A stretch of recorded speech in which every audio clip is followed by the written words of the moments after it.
ഈ വർഷത്തെ വൃശ്ചിക മാസം ആരംഭിക്കുന്നത് നവംബർ 17-നും അവസാനിക്കുന്നത് ഡിസംബർ 15-നുമാണ്. അപ്പം വൃശ്ചിക മാസം തുടങ്ങുന്നതിന് മുമ്പ് വീട്ടിൽ അത്യാവശ്യം ചെയ്യേണ്ട കുറച്ച് കാര്യങ്ങൾ എന്തൊക്കെയാണെന്ന് നമുക്ക് നോക്കാം. ഒന്നാമതായി ഏതൊരു മാസത്തിൻ്റെ ആരംഭത്തിൽ നമ്മൾ ചെയ്യേണ്ട കാര്യമാണ് വീടും പരിസരവും വൃത്തിയാക്കുക എന്നുള്ളത്. വീട്ടിൽ ധാരാളം മാറാലകൾ ഉണ്ടാവാം, പൊടിപടലങ്ങളും നമുക്ക് ആവശ്യമില്ലാത്ത ഒരുപാട് സാധനങ്ങളും ഉണ്ടാവാം. ആദ്യം നമുക്ക് ആവശ്യമില്ലാത്ത ഉപയോഗമില്ലാത്ത സാധനങ്ങൾ കണ്ടുപിടിക്കുകയും അത് നമ്മുടെ വീട്ടിൽ നിന്ന് ഒഴിവാക്കുകയും ചെയ്യുക എന്നതാണ്.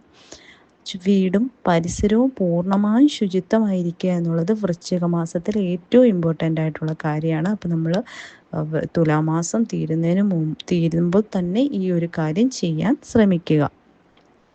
രണ്ടാമതായി ഈ ഒരു മാസം മണ്ഡലമാസമാണ്. നമ്മൾ അയ്യപ്പനെയാണ് പ്രാർത്ഥിക്കാൻ പോകുന്നത്.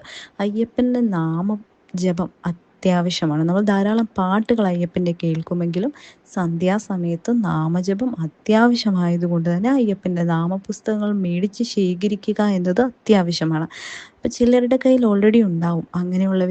ഇല്ലാത്തവർ തീർച്ചയായും അയ്യപ്പൻ്റെ നാമപുസ്തകങ്ങൾ വാങ്ങി സൂക്ഷിക്കേണ്ടതാണ്.